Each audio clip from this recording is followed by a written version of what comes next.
प्रत्येक नारी एवं पुरुष माने मन रखंतु जीवन सारा काम आसवा पर घर टिप्स आसतु यह वीडियो रे आमे जानिबा। नंबर 1 लिंबु पत्र बाटिकी चुटी रे लगाई धोइबा परे चुटी रे एक चमक आसी थाए एवं चुटी शीघ्र बढ़िबा सहित उकुणी मध्य मरी जाय थाए। सेथिपई गोटे मासरे थरे निहाती एही लिंबु पत्रर हेयर पैक को केसरे लगाइबा निहाती आवश्यक। नंबर 2 ऋतुस्राव समय पेट जंत्रणा हेउतिले डाळिंब खाइबा द्वारा जंत्रणा आराम मिलता है। नंबर 3 जदि आपणकर श्वास रोग अच्छी ताहले गोटे चामच महू सहित अधा चामच डालचीनी मिसाई खाई दिंतु। यह कले श्वास रोग धीरे धीरे कम होबाकू लगे। नंबर 4 जो मानकर बीपी लो होता है से माने चाह जगह कॉफी पियंतु। नेक्स्ट घरे तैयारी होइतबा लहुणी सागरे मिसाई खाइले रात्रि बारंबार परिस्रा लागुथिबार असुविधारू मुक्ति मिलता है। नेक्स्ट दही किंबा खट्टा पदार्थ कंसा बासन रे रखिकी खाइबा द्वारा खाइबा विष सहित सामान होता है। केबे भी भूल रे खट्टा बा दही आपण माने कंसा बासन रे रखिकी खांतु नाही। यह निहाती ध्यान देबे आ छोट पिला मानको मध्ये निहाती ए विषय रे जणैबा उचित। नेक्स्ट अधिक चुटी उपुड़ी जाउथिले लिंब पत्र मंदार पत्र मेथी आउ नड़िया तेल ए सब को भल भाव पेस्ट कर दियंतु एवं एहाको मुंडरे लगेकी किछि समय मुंडरे रखिकी पर एहाको मुंड को भल भाव शांपू लगे सफा कर दियंतु। एहा कले चुटी उपुड़ी न थाए। जदि अधिक केस उपुड़ थाए तेबे निहाती एही हेयर पैक को आपण माने केसरे लगांतु। देखिबे धीरे धीरे केस उपुड़ीबा समस्या भी दूर हो जिवो। नेक्स्ट जो मानकर ब्लड प्रेशर कम होता है से माने निश्चय खजुरी खाइबा उचित। नेक्स्ट प्रतिदिन सजना शाग खाइबा द्वारा शरीर रोग प्रतिरोधक शक्ति एवं दृष्टि शक्ति बढ़ी थाए। हाँ जो मैंने एपर्यंत भिडियोटी देखिले जदि भी भिडियोटी भल लगुव लाइक टे निहाती कर दियंतु। आसନ୍ତୁ जानिबा नेक्स्ट टिप्स कौन रही। जदि छुआ मानकर स्मरण शक्ति बढ़ाइबा पई चाहुचंती ताहाले प्रतिदिन राति रे 5 ରୁ 6टी बादाम पानी रे भिजाई रखि दियंतु। ता परदिन भिजा जाइतिबा बादाम को खांतु। एहा कले स्मरण शक्ति बढ़ी थाए। नेक्स्ट प्रतिदिन सेव खाइबा द्वारा शरीर रे रक्त तैयारी होइथाए एवं रक्तहीनता देखा देई न थाए। नेक्स्ट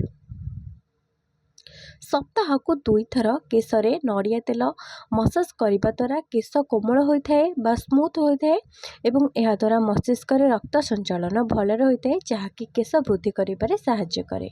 नेक्स्ट ओदा चुटी रे मुंड कुंडाइबा द्वारा अधिक चुटी उपुड़ी जाए। नेक्स्ट दांत सफा रखिबा पई लूण लेंबू एवं अल्प सोरिष तेल मिसाई घषिबा द्वारा दांत सफा होइथाए। नेक्स्ट खाइबा संगे संगे पानी पीबा उचित नुहे। एहा द्वारा पेट जनित समस्या देखा देई थाए। नेक्स्ट 1 चामच देसी गाय घी सहित गुड़ मिसाई गरम करिकी खाइले बहुत दिन धरी हेउतिबा काश ठीक होइथाए। नेक्स्ट हलदी सहित नड़िया तेल मिसाई चेहरा रे लगाइबा द्वारा सुंदर आउ चिकन होइथाए। मुह पूरा चिकन देखा जाए। जो मानकर ड्राई स्किन बा सुखिला स्किन से माने निहाती भाव में नड़िया तेल रे टिके हलदी मिसाई निहाती लगांतु। यह कले चेहरार सुखिलापण दूर होइथाए। नेक्स्ट जदि पोशाकर दाग छड़ाइबा पई चाहुचंती ताहाले दाग लागिथिबा स्थान रे लेंबू घसी दियंतु। अति सहज रे दाग सब छाड़ी जिवो। नेक्स्ट चुटी रे चाउल धुआ जाइथिबा पानी लगेइबा द्वारा चुटी रे चमक आसी थाए एवं चुटी झड़िबा भी बंद होइथाए। नेक्स्ट प्रतिदिन सकाळु खाली पेटरे 2 ग्लास उषुम पानी चाहा परी पीबा द्वारा शरीर पतला होइथाए। नेक्स्ट 2टी बादाम को पेस्ट करी सेथिरे लेंबू रस एवं महू मिसाई मुहरे मसाज करंतु एवं सुखिबा पई किछि समय छाड़ी दियंतु। परे ठंडा पानी रे बा नॉर्मल पानी रे मध्य मुह को भल भाव सफा कर दियंतु। एहा द्वारा त्वचा नरम आउ सुंदर होइथाए। नेक्स्ट गुड़ खाइबा द्वारा सुगर होई न थाए। सुगर थिबा लोक माने चीनी बदल रे गुड़ खांतु। एहा कले सेमानक पई अधिक फायदा होइथाए। नेक्स्ट जदि ओठ कला पड़ जाए ताहले शोइबा पूर्वर ओठरे दही मालिश करके किछि समय पर धोईकी शुअंतु। एहा द्वारा ओठ लाल आउ सुंदर होइथाए। नेक्स्ट, ब्लड प्रेशर नियंत्रित रखिबा पई प्रतिदिन कदली खांतु। नेक्स्ट, जदि आपण माने अधिकरू अधिक चिंतार रहउछंती ताहले प्रचुर पानी पियंतु। पानी पीवा द्वारा चिंता दूर हो जाए थाए। थरे यह करके देखंतु, देखिबे आपणकर चिंता दूर हो जिवो। किंतु आपण माने निहाती प्रतिदिन आपण माने पानी पियंतु, देखिबे आपण अधिक चिंता मुक्त रहिबे। प्रतिदिन आपण माने 3 ରୁ 4 लिटर पानी पियंतु निहाती भाबरे।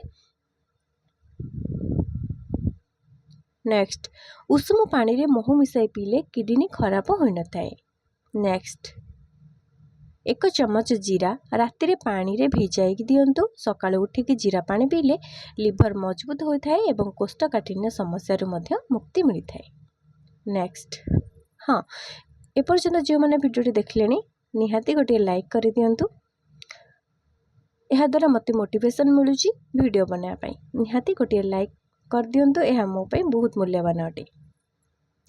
जदि आपनको ब्लड प्रेशर अधिक होता है तो सकाळु क्षीर सहित गोटे अँला खातु। यह खाइबा द्वारा ब्लड प्रेशर कमी थाए।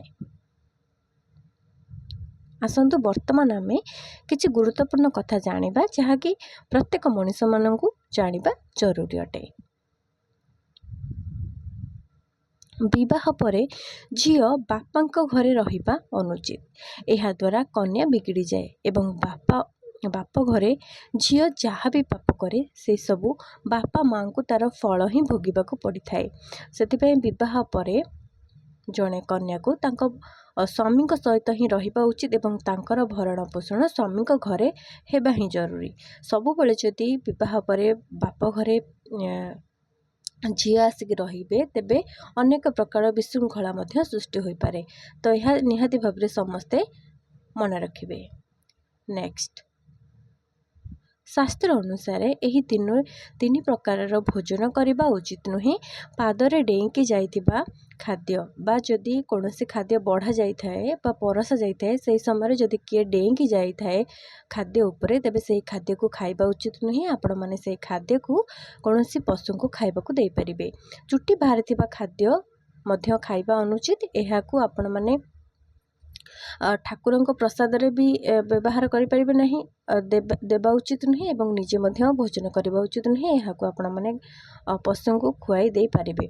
चुट्टी बाहरिथिबा खाद्य कुहा जाए कि प्रेत माननकू प्राप्त होइथाए एवं अन्य पई परसा होइथिबा खाद्य छोट पिलांकर खाद्य ए सब को मध्य खाइबा अनुचित। एहा शास्त्रीय मत अनुसार ए सब को बारण करा जायछि। एहा निहाती भाबरे मानिबा उचित एवं एहा कले बीमारी मध्य उत्पन्न होइथाए। एहा निहाती भाबरे समस्ते मन रखंतु। नेक्स्ट, तुलसी माँ जड़े पवित्र देवी अटंती। तेणु तुलसी गछरे शंखा और चुनरी जरूर पकईकी पूजा करबा उचित। केबे भी बिना चुनरी और शंखारे पूजा करंतु नहीं। जेहेतु तुलसी माँ जड़े पवित्र नारी अटंती, देवी अटंती, तेणुक आपण मैंने चुनरी और शंखार व्यवहार निहाती करंतु। नेक्स्ट, घरे तैयारी करिथिबा रुटी रु प्रथम रुटी को गाय को बा गोमाता को खाइबा पई दियंतु। एहा घरर मंगल होइथाए। नेक्स्ट, राति रे केबे भी चुट्टी को खोला करी बा मुकुला करी सोइबा उचित नुहे। चुट्टी बांधिकी सोइबा द्वारा केश कम झड़ी थाए, मस्तिष्क सबुबले शक्त रही थाए। चुट्टी सबुबले खोला करिकी बा मुकुला करिकी रहिबा द्वारा मस्तिष्क कमजोर हो जाए। नेक्स्ट, खाइबा पूर्व प्रथमे भगवान को प्रणाम करी खाइबा उचित एवं आज आपन को खाइबा प्राप्त हैला बा किछि खाइबा को मिलिला बोली भगवान को सेतिपय प्रणाम करी कृतज्ञ हवा उचित एवं स्मरण करबा उचित। एवं दुनिया रे केही भोकिला न रुहंतु। आजिर दिन रे बा केबे भी जणे केही भी भोकरे न सुहंतु। सेतिपय भगवान को एतिकी प्रणाम करी जणेबा उचित। एतिकी ही खाइबा पूर्व समस्त को कहिबा उचित। संपूर्ण भिडियोटी देखिथिबारु हृदयरु आपण समस्त को बहुत बहुत धन्यवाद। जो मानक भिडियोटी भल लगी निहाती लाइक करेंगे, सांग मानक गोटे शेयर करेंगे एवं भिडियोटी भल लगी लाइक करेंगे। धन्यवाद। जय जगन्नाथ।